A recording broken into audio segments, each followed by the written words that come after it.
the Technology Envoy. Today we have Lacey Clore with us, and we have a very special guest who's returning. This is our fourth interview with Chris Beskar, the CEO of Stavatti Aerospace. So hello, Chris. How are you doing? Pretty good. How are you? We're doing great. We're doing great. Yeah. Thank you for coming on again with us. Well, thank you for having me. I really appreciate it. Yeah. Yeah. So Lacey has prepared some slides with some questions and whatnot about some of Ken Shoulder's work and whatnot, and some of airplanes and that. So we'll just kind of get going with it. Yep, I will share my screen. Okay.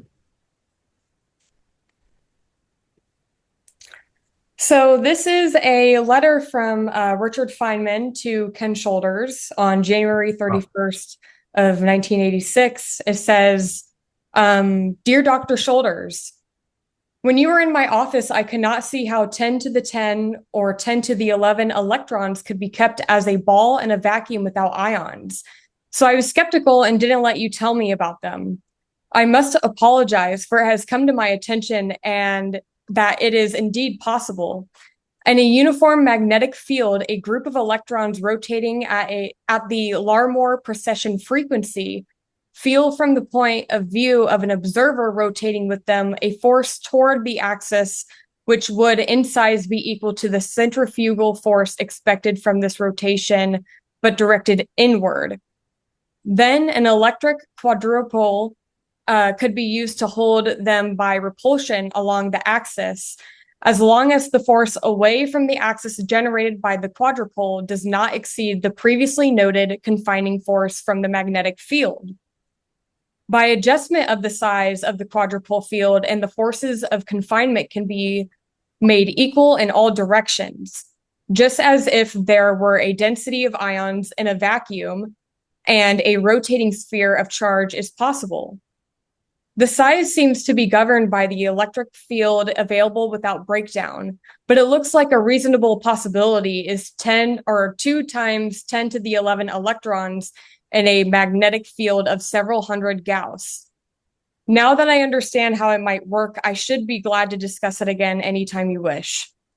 My informant was the physicist Curtis Mitchell, who told me that ions were confined this way at the Bureau of Standards.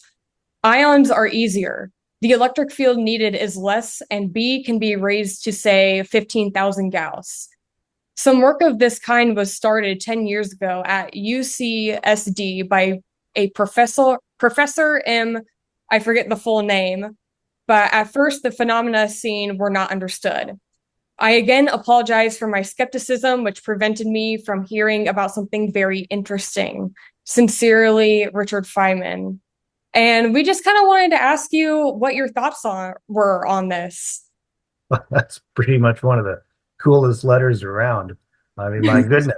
No kidding, right? If that's not like the silver bullet letter from Richard Feynman to Ken Shoulders saying you have something here, I don't know how much better it gets, really.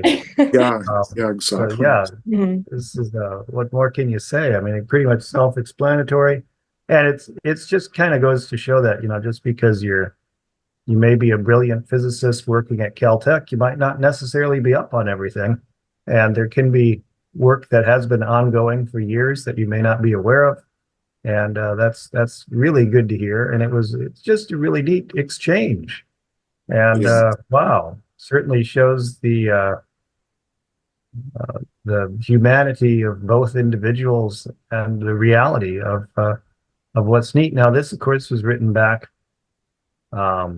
when he was with the Institute for Advanced Studies in Austin, Texas. That I think this ties into the Jupiter Toy Company, to which many of the patents were assigned, right, for Ken Shoulders. And so that's great.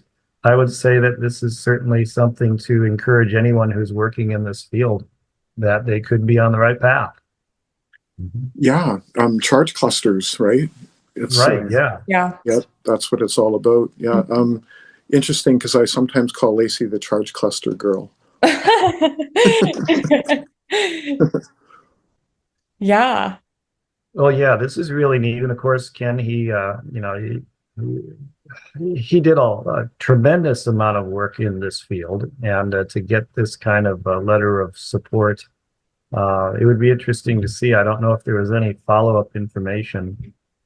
You know, you had brought up Pete Peterson earlier, and he had had dialogues with Richard Feynman about a variety of things. Oh, and so wow. this is, and Ken Shoulders, of course, and all of that. So it does, you know, kind of complete the circle. So it's not, Yeah.